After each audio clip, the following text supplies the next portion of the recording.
Caro espectador, seja bem-vindo a mais uma edição do Alexander Podcast, seu mais novo canal de história militar e geopolítica, de Israel para o mundo. Caro espectador, hoje continuaremos com o tema da guerra da Ucrânia. Como essa guerra já tem mais de um ano e cada dia se desenvolve mais, nós vamos aqui gravar vídeos dessa série da guerra da Ucrânia, dividido por trimestres. Então hoje falaremos do primeiro trimestre, desde a invasão em 24 de fevereiro de 2022, inclusive seu prelúdio, até o final do mês de junho. Me acompanhe. Então, como dividiremos o nosso programa? Parte 1, introdução. Na parte 2, nós falaremos do aspecto militar da campanha, ou seja, avanços, recuos e conquistas, tanto tentando enxergar a versão russa como a versão ucraniana. Na parte 3, falaremos do aspecto diplomático, negociações, apoios ou condenações internacionais. Na parte 4, falaremos do aspecto econômico,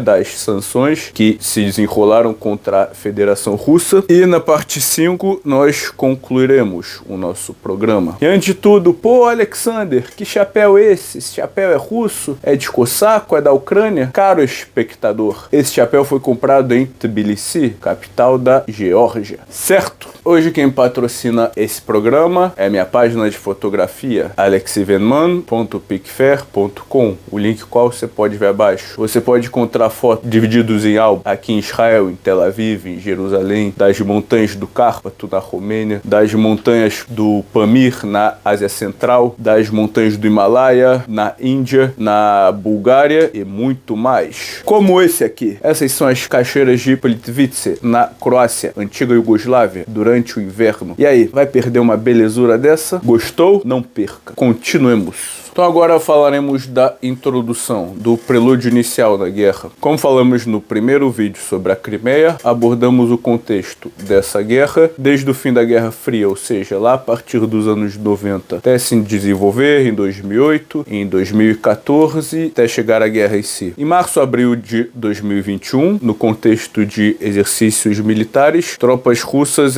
se estacionam na Bielorrússia, que é um país aliado da Rússia, e na Crimeia, Só que alguns meses depois elas são retiradas, com o motivo de que os exercícios acabaram. No entanto, outubro de 2021 começa o build-up, o posicionamento de tropas ali na fronteira da Ucrânia. Oficialmente a Rússia dizia que era um exercício, mas o que acontece? Na verdade, nessa época, a Rússia estava pressionando, olha, vamos fazer um novo tratado, um tratado em que a Ucrânia vai ser neutra. Então, portanto, a versão mais plausível é que estava usando esses tropas como meio de pressão para as negociações. Só que, no entanto, não funcionou. Devemos relembrar que, antes de falar com a União Europeia e com o presidente da OTAN, Jens Stoltenberg, a Rússia foi falar antes com os Estados Unidos. Mas não funcionou. A única coisa que os Estados Unidos falou é, se vocês vão invadirem a Ucrânia, vamos colocar sanções. Ok, então a partir de outubro de 21, ali para novembro, dezembro e janeiro, vai aumentando a crise. A Rússia vai colocando mais tropas e começa a sentir um cheiro de guerra no ar. Líderes da União Europeia, o Olaf Scholz, o Emmanuel Macron, a Boris Johnson, a ministra dele, Liz Truss, do exterior, vão para Moscou, só que as negociações não conseguem, pois eles não estão dispostos a abrir mão da neutralidade da Ucrânia. E também a Ucrânia fala, não, é meu direito me juntar à OTAN. Ok, então chegamos em fevereiro. Dia 10 de fevereiro, Rússia declara 10 dias de exercícios conjuntos com a Bielorrússia. 17 de fevereiro, aquele conflito que estava ali parado no Donbass, ele reescala, começa o bombardeamento. Dia 21 de fevereiro, o Putin, ele vai na TV e ele deslegitimiza a Ucrânia como entidade nacional, dizendo que é uma criação de Lenin. As fronteiras que a Ucrânia tem hoje em dia não são fronteiras étnicas e sim são fronteiras herdadas da União Soviética. Nesse mesmo dia, eles reconhecem a independência da República Popular de Donetsk, em russo Donetskaya Narodная Respublika, e da República Popular de Lugansk, Luhanskaya Narodная Respublika. Isso possibilita a Rússia a colocar tropas lá. Eu lembro que nessa época tava todo mundo discutindo, vai ter guerra, não vai ter guerra. Lembro até um amigo meu russo falou, não vai ter nada, não vai dar em nada. Quando é que eu percebi que sim, vai ter guerra? Quando cerca de 1 ou 2 dias antes da invasão, lá por 22 de fevereiro, começaram a vir notícias que os russos começaram a pintar um Z no tanque. Então, ou seja, quem é que sinaliza os próprios veículos se não é para entrar no país vizinho ou inimigo? No dia 24 de fevereiro, finalmente, o Putin ele anuncia o início da operação militar especial, Военная спецоперация, para, segundo ele, desmilitarizar e desnazificar a Ucrânia. Então, o que acontece? Os russos entram, eles começam com, como toda a campanha militar, você começa com ataque aéreo, bombardeamento. Então os russos atacam as principais bases aéreas ucranianas, bases de radares e tudo. Mas os ucranianos que não são bobos, já prevendo uma invasão, eles, vamos dizer, removeram os seus assets, né, os seus ativos, como aviões e helicópteros ali das bases. E assim, dessa forma, muitos veículos ucranianos foram poupados nesse bombardeamento inicial. Então, relação de forças. A Rússia entra com cerca de 150 a 200 mil soldados e mais 40 mil milicianos das províncias ou repúblicas separatistas do Donetsk e Lugansk. E o que acontece? A Rússia ataca em 4 frentes. Ela ataca ali no norte, a partir usando o território da Bielorrússia, aliado, para chegar em Kiev. E nessa ofensiva, ela conquista a usina nuclear de Chernobyl. Ela ataca pelo nordeste, a partir de Kharkov, né? Também ataca a partir do leste, pelo Donbass, pelas repúblicas de Lugansk e Donetsk, e ataca a partir do sul. A única frente que foi bem sucedida foi a frente sul, a partir da Crimeia, qual falaremos daqui a pouco. Veja bem, eu poderia falar, a Rússia atacou com um exército 35 de armas combinadas por Kiev, atacou com o 31ª divisão de paraquedistas, em russo VDV, Воздушные десантные войска, só que não tem porquê, pois eu não quero confundir aqui o espectador com números e lugares. Sim, meu objetivo aqui é fazer entender o desenrolar geral da ofensiva. Então, na frente norte, os russos mandaram os paraquedistas para conquistar o aeroporto de Gostomel, pois o plano seria conquistar o aeroporto e depois mandar tropas russas pelo aeroporto. Mas não conseguiram, as defesas territoriais da Ucrânia os expulsaram e assim foi. E, portanto, em todas essas frentes, o avanço ele foi muito lento. Aqui também preciso enfatizar que no começo ninguém achou que a Ucrânia ia durar. A própria inteligência americana achou que Kiev ia cair em 3 dias. Mas, como pode-se ver, estão lá até agora lutando de maneira firme e resistente. Também um ataque pela frente nordeste em Kharkov também emperrou. Ali pela frente leste no Donbass, ele deu um pouco certo, mas também emperrou de maneira geral. O ataque sim que deu certo foi a partir do sul, da Crimeia. Esse ataque, em questão de poucos dias, ele conseguiu chegar à cidade de Kherson e cruzar o rio Dnieper, que aliás foi a única capital provinciana que a Rússia conquistou. Por que foi importante esse ataque da frente sul? Um motivo não muito comentado. Existe um canal que liga o rio Dnieper à Crimeia. E esse canal ele fornece água doce para a Crimeia, que permite irrigação. Só que desde 2014 que a Rússia tomou a Crimeia, então os ucranianos bloquearam esse canal. Praticamente a agricultura na Crimeia e outros diversos da economia literalmente secaram. Então era muito importante para a Rússia fazer esse ataque do sul, primeiro por esse canal e segundo para assim se juntar ao Donbass e assim conseguir um corredor terrestre para a Crimeia e negar à Ucrânia o acesso ao Mar de Azov. No entanto, lá pelo meio de março já começa a ver que o ataque da Rússia vai perdendo fôlego, perdendo vapor e começa a virar uma guerra, né, de atrito. Nesse mesmo mês temos inúmeras negociações diretas entre oficiais russos e ucranianos que, no entanto, não dão em nada, na qual falaremos depois. E ao final dessas negociações, lá no começo de abril, vem a Rússia e retira todas as suas tropas da área de Kiev. O que a versão russa afirma? Ela afirma que esse ataque na direção de Kiev foi, na verdade, só para duas coisas. Para botar pressão no governo ucraniano, para ele concordar numa neutralidade, não juntar-se à OTAN, ou seja, como von Clausewitz, o militar militar historiador prussiano, fala que a guerra é uma continuação da política. Uma política extremamente agressiva, sim, mas ainda assim uma política. Então, esse é o primeiro motivo que a Rússia alega, que era para botar pressão em Kiev. E o segundo motivo era falar que atacando lá ia diversionar forças ucranianas para defender aquela área, não Donbass. A versão ucraniana, né, simplesmente diz que não, porque a Rússia não conseguiu, o ataque não deu certo, estava emperrada, então eles foram e recuaram. Sendo essa ou aquela versão, o fato é que em abril começa a segunda fase da operação, que a Rússia diz, ok, vamos recuar as nossas tropas aqui do norte, que da Bielorrússia, agora focar na área do Donbass. E eles nomeiam um novo general para a operação. O general é Alexander Dvornikov, conhecido como o açougueiro da Síria. Mas antes de começar de falar da fase 2, vou enfatizar aqui duas ações do mês de março.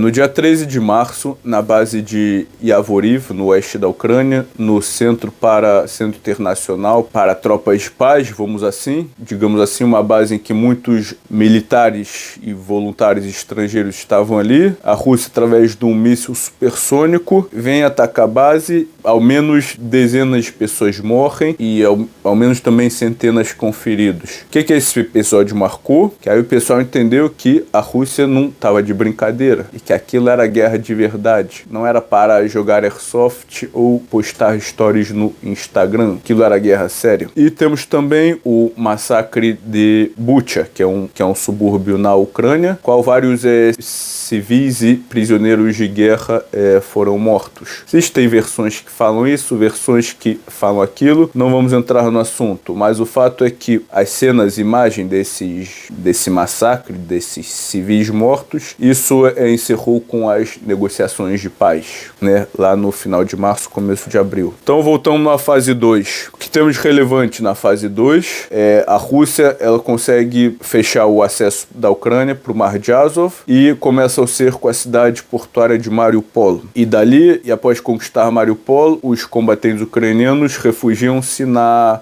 indústria mineradora de Azovstal, que é como se fosse uma cidade dentro de uma cidade. 12 para 13 de abril, através de 2 mísseis Netunos, os ucranianos conseguem afundar o navio Moskva. Moskva era o navio principal da frota russa do Mar Negro, né? O que foi aí, vamos dizer, um golpe tanto no prestígio naval russo e que causou a Rússia agir com mais precaução no cenário marítimo. Agora, fazendo aqui um parênteses, a Rússia ela tem 5 frotas ou flotilhas. Ela tem a flotilha do Mar Cáspio, 2 a frota do Mar Negro, 3 a frota do Mar Báltico, 4 a frota do Mar do Norte, do Círculo Ártico e 4 a frota do Oceano Pacífico. Pô, Alexander, pra que tanta frota? Não pode só fazer uma e aí redistribuir as forças? Não, caro espectador, pois esses mares, eles se encontram muito longe, inacessíveis um do outro. Portanto, cada frota dessa, elas precisam ser relativamente independentes. Curiosidade, sabe como se chamam essas frotas na língua russa? Vamos lá, frota do Mar Negro, Chernomorskoy Flot. Frota do Mar Báltico, Baltichesky Flot. Frota do Mar do Norte, Severny Flot. E frota do Pacífico, Tikhokyansky Flot. Compreendeste? Continuemos. E no dia 28 de abril, começa o US Land-Lease Act of 2022, em que os Estados Unidos ele passa oficialmente a apoiar a Ucrânia e prover muitas armas. Armas essa que é o que possibilita até hoje a Ucrânia estar de pé. Então agora vamos para o mês de maio. A partir do mês de maio, começaram a ver que a guerra se tornou uma guerra de atrito. Alexander, como assim? O que é guerra de atrito? Guerra de atrito é o seguinte, a guerra ideal, o que é a guerra ideal? É aquela que você, com menor custo, obtém o maior benefício. Ou seja, no menor tempo possível, no menor número de recursos e soldados mortos e feridos possível, você obtém o máximo de ganho possível. Isso, claro, dependendo qual o objetivo que é a guerra. O máximo exemplo disso foi a Guerra dos 6 Dias, em 1967 em Israel, ou então, no exemplo da Rússia, foi a Guerra da Geórgia, em 2008, que apenas em 5 dias a Rússia conseguiu fazer a Geórgia pedir paz e assim colocou o o território da Ossétia do Sul sob a sua influência e tirou da Geórgia apenas em 5 dias. Mas uma guerra de atrito é ao contrário, aquela guerra que você não consegue subjugar o seu inimigo e as linhas começam a ficar estáticas, pois nenhum lado consegue avançar e flanquear outro, então torna-se uma guerra de recursos, ou seja, quem tem mais recursos é que vence no final. Um grande exemplo desse tipo de guerra foi a Primeira Guerra, que aí o seu objetivo passa a ser esgotar o seu adversário, tanto em termos humanos, como em termos econômicos, em termos materiais e tudo, até que no final ele perde, não porque ele é fraco taticamente, mas ele já não tem mais nada para lutar. Compreendido? E sim, em maio também temos um evento interessante. Os russos, eles ali em Lugansk, eles tentam flanquear os ucranianos, tentando cruzar o rio numa cidadezinha chamada de Bilohorivka. Só que os ucranianos não identificam, o cruzamento do rio não dá certo e vira um massacre. Dezenas de veículos e soldados foram mortos. O que esse episódio prova? Ele prova que tanto na guerra moderna como na guerra antiga, cruzar os rios sempre é um desafio. Em 16 e 17 de maio, finalmente a cidade de Mariupol cai e os últimos combatentes ucranianos se rendem na planta metalúrgica de Azovstal. Assim, encerrando definitivamente o acesso ucraniano ao mar de Azov. E diplomaticamente temos um aspecto interessante também. Lá no dia 18 de maio, vem a Finlândia e a Suécia e declaram publicamente a sua intenção de entrar na OTAN. Que, aliás, apenas algumas semanas atrás, agora em março de 2023, a Finlândia sim conseguiu entrar para a OTAN. Pô, Alexander, tá vendo? A Rússia queria expulsar a OTAN de suas fronteiras e agora só conseguiu, mas a OTAN só tá mais ameaçada, tá vendo? Até a Finlândia se juntou. Você acha que só a Finlândia é inteligente? Bom, eu vou responder com um exemplo. Imagine, eu tenho 2 vizinhos, o João e o Pedro, e eles vivem brigando entre si. Só que eu sou neutro, então ninguém me toca. Aí eu falo, pô, quer saber? Tô com medo do João, vou me juntar com o Pedro. Parabéns, acabei de virar inimigo do João. Ou seja, eu era neutro, eu não era uma ameaça pra ninguém, ninguém era ameaça pra mim, né? Desde a Segunda Guerra, a Rússia não declarou ambição territorial alguma na direção da Finlândia, mas agora tá aí, a Finlândia escolheu por parte própria tornar-se hostil. Então, eu não sei se é uma jogada inteligente. Na minha opinião, foi mais uma tolice geopolítica, pois isso agora vai obrigar a Rússia, na sua fronteira norte, também concentrar tropas. É a vida, né? E claro, a conquista de Mariupol finalmente possibilitou o corredor terrestre entre a Crimeia e a Rússia. Daí a importância dessa cidade. E agora vamos para o mês de junho, fechando o primeiro trimestre. O mês talvez mais bem sucedido militarmente da Rússia até agora nessa guerra, ou como se fala na Rússia, nessa operação militar especial. No final de maio, os russos entram na cidade de Severodonetsk. Em 24 de junho, os ucranianos recuam de Severodonetsk, né? Assim os russos conquistam. Em 25 de junho, a Ucrânia passa a operar o HIMARS, ou seja, esse sistema americano que significa High Mobility Artillery Rocket System, ou seja, que é um sistema de artilharia preciso que através de GPS encontra o seu alvo, manda os seus mísseis, acerta e aí se move depois. Possibilitou grande sucesso para a Ucrânia. Em 28 de junho, a Ucrânia recua da cidade de Lysychansk, que é a cidade vizinha de Severodonetsk. E com esse ato, praticamente a Rússia finaliza a conquista da República Popular do Lugansk, uma das 2 províncias do Donbass, que era o objetivo declarado da Rússia ao entrar nessa guerra. Em 29 de junho, a Rússia evacua Zminy Island, a Ilha da Cobra, uma ilha que tinha conquistado no começo da guerra e depois recuou, possibilitou liberdade de navegação ucraniana. Agora vamos para a parte 3, o aspecto diplomático. Temos o primeiro round das conversas em 28 de fevereiro, onde na fronteira da Bielorrússia, delegação russa e ucraniana se encontram. Não foi pedido um cessar-fogo, mas claro, não deu em nada. Segundo round, 3 de março, a Rússia pede reconhecimento da Crimeia, independência para o Lugansk e Donetsk, aquela parte controlada pelos rebeldes. Não resultou em nada. A única coisa bem-sucedida que resultou nessas negociações foram estabelecimento de corredores humanitários. Em 5 de março, nós temos o primeiro primeiro-ministro israelense Naftali Bennett, ele voa para Moscou, né? Ele também depois fala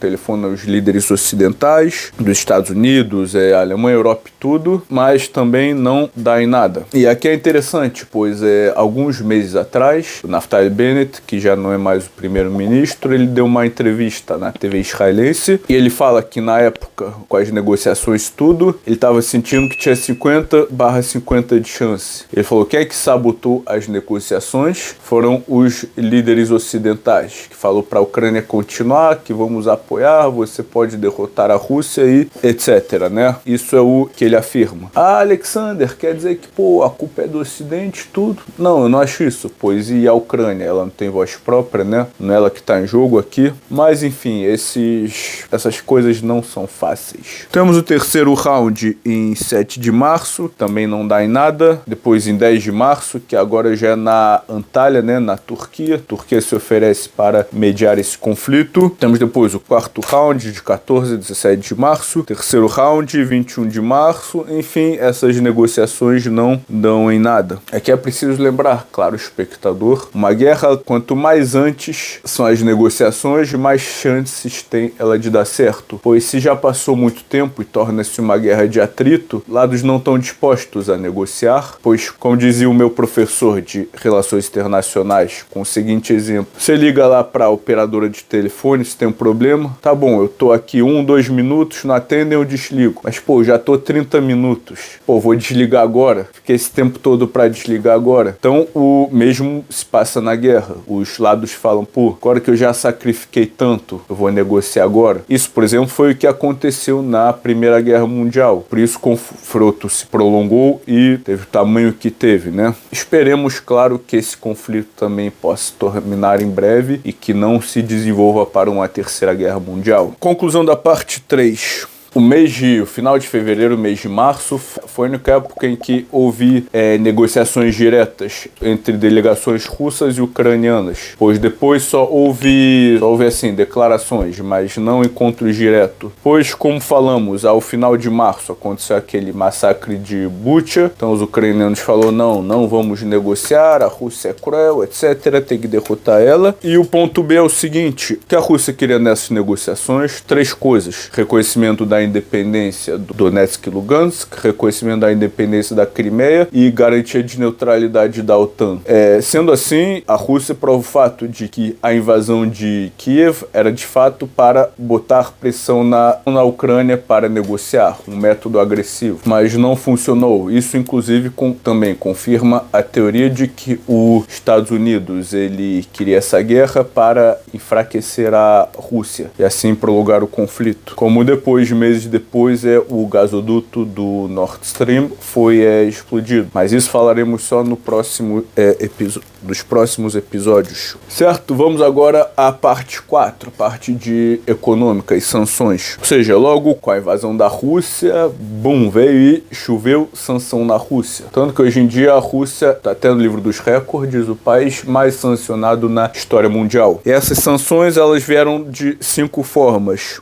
Da forma financeira, ou seja, congelamento dos ativos internacionais da Rússia, tudo que ela tem em dólar, em euro, nos Estados Unidos, Europa, foi congelado. 2, a proibição de comercializar com a Rússia por parte dos Estados Unidos e Europa. Fazendo aqui um parênteses. Alexander, toda hora eu vejo sanção dos Estados Unidos, aqui, ali, não sei o quê. Sim, o nome dessa política se chama CAATSA, Counter America's Adversaries Through Sanctions Act, ou seja, combatendo os adversários da América através de atos sancionais. Essa política ela foi lançada em 2017 pelo presidente Donald Trump e de fato está aí até hoje e é um instrumento da América, como diz a própria política, combater economicamente os seus adversários. Só tem um problema essa política que a gente está vendo agora, que a comunidade internacional, de modo geral, ela viu que os Estados Unidos ele weaponize, ou seja, está usando o dólar como arma. O jeito você não está fazendo o que a gente quer, então nós vamos congelar os seus ativos, você não vai poder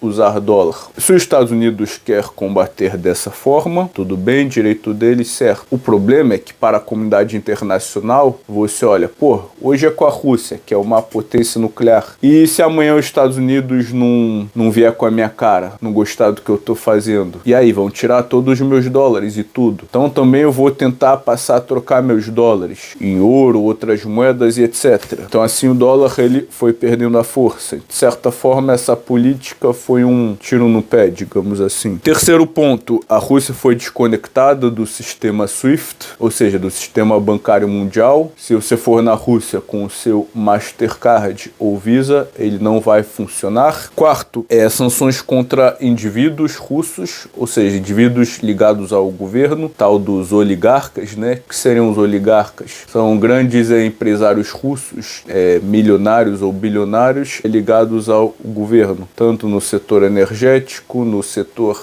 industrial, no setor de vendas e setor de comunicações e por aí vai, etc. E, finalmente, a quinta parte são empresas que deixaram a Rússia. Muitas empresas e marcas internacionais deixaram a Rússia, como o McDonald's, os hotéis Marriott, a Nike, a Louis Vuitton, Coca-Cola, Pepsi, Adidas, Deutsche Bank e vários. Isso inclui-se entre saída total da Rússia, como McDonald's, ou suspensão da atividade ou diminuição das atividades. Ô Alexander, você acha que isso foi uma coisa inteligente? Cara, sinceramente, eu não acho que foi. Por quê? É claro, cada um tem direito de tomar as ações que quer. E se ele acha... Eu não tô aqui julgando moralmente ninguém. Se a empresa X acha que moralmente o certo é sair da Rússia por causa dessa invasão, sim, eu respeito essa visão. Mas, porém, eu digo o seguinte, existe o famoso ditado, política, política, negócios, negócios. E principalmente numa situação dessa, a gente tomar tal decisão, você quer pelo menos analisar, né, o que tá bom. Então, já que a gente vai sair, vamos analisar mesmo se a Rússia tá certa ou errada, né? Só que grande parte dessas empresas saíram logo no começo da invasão, ou seja, sem tempo nem nada de analisar, certo? Como se fosse uma euforia política, o que não combina com negócios. E você, caro espectador, o que você acha? Foi certo ou não a Coca-Cola e McDonald's saírem da Rússia? Então o que passou a acontecer na Rússia? O McDonald's, tá bom, saiu, mas o restaurante, o hambúrguer, a batata frita, continuou tudo lá. Então o que os russos fizeram? Simplesmente deram outro nome, novos proprietários, acho que o nome se chama Tilvânia. E sim, então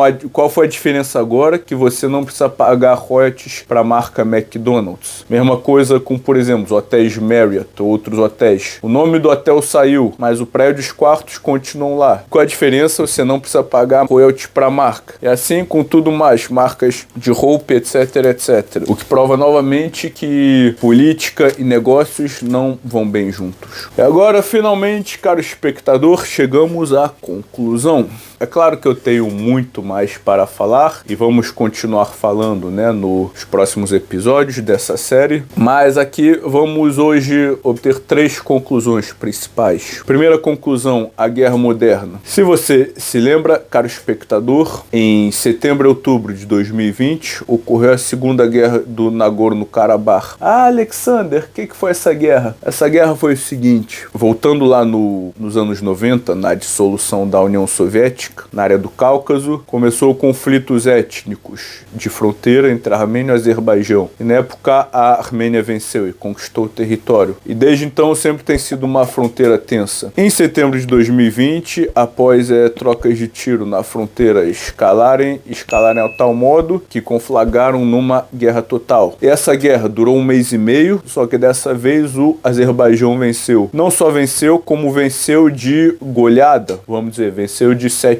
E a guerra só terminou quando a Rússia veio, intermediou e colocou ali tropas de paz russas ali na fronteira, tal dos Mirotvorцы. E por que o Azerbaijão ele venceu de goleada essa guerra? Pois a Armênia, eles ainda estavam usando táticas antigas, ou seja, grandes formações de infantaria, grandes formações de artilharia, grandes formações de tanques e assim, etc. Só que o Azerbaijão fez, ele foi e investiu em tecnologia, comprou armamento moderno, comprou, principalmente drones israelenses e drones turcos. Então o que aconteceu no campo de batalha? Tava lá a Armênia com seus soldados, tanques blindados, tudo. Pô, cadê os azeres? Eu não vejo ele. Aí de repente, bum, drone kamikaze aqui, bum, drone kamikaze ali. Até que depois de 1 mês e meio, a Armênia estava aguentando e pediu um acordo. O que é interessante nessa guerra? Essa guerra mostrou para o mundo todo, tá vendo? Confronto moderno é diferente. Agora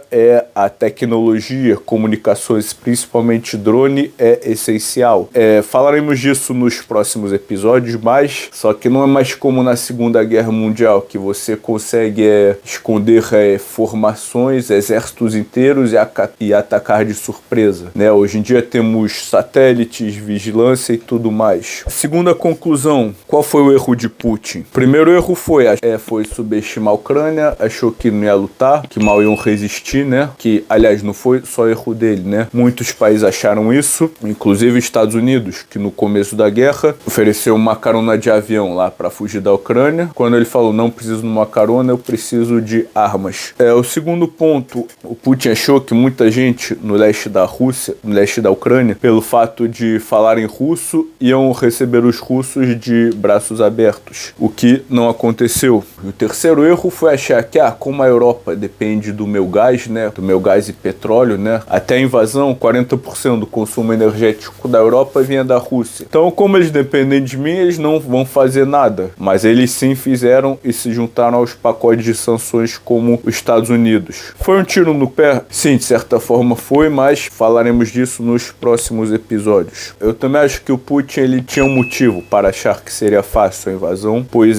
pela experiência dele, isso é o que ele conhecia, pois teve a Segunda Guerra da Chechênia em 2001, que ele conseguiu uma vitória significativa para a Rússia e assim pacificar a Chechênia. Temos em 2008 a Guerra da Geórgia, que a Rússia resolveu tudo em 5 dias, apesar de que ele era primeiro-ministro nessa época, o presidente era Dmitry Medvedev. Temos em 2014 que a Rússia conquistou a Ucrânia sem dar um tiro. Em 2015 também que a Rússia mandou tropas para ajudar a Síria, poucas tropas, as quais possibilitaram o regime de Bashar al-Assad continuar no poder. Sendo assim, qualquer um de nós temos a tendência de estimar as próximas ações de acordo com o que foram as ações anteriores, mas aqui, né, ele se meteu nesse atoleiro que é a guerra da Ucrânia. E o terceiro e último ponto sobre a diplomacia. Para uma diplomacia dar certo, os dois lados têm que abrir mão de alguma coisa, pois se nenhum lado abrir mão, nenhum lado fala, não, eu não vou abrir mão disso, eu vou derrotar você. Então o que o outro lado pensa? Bom, então minha única opção é também continuar a guerra. E assim, né, continua sem fim. Então é isso, caro espectador, concluímos aqui o programa. Deixe o seu comentário, deixe o seu like, que é o mínimo de gratidão se você viu o programa até agora, para nos ajudar a crescer. Compartilhe com seus amigos, vamos debater aqui no fórum o que você acha, né? Sua opinião é importante para nós. Se quiser contribuir para o nosso Pix, é bem-vindo. Temos aqui o nosso e-mail. Então é isso, caro espectador. Te espero no próximo encontro. Shalom, o Leitraot.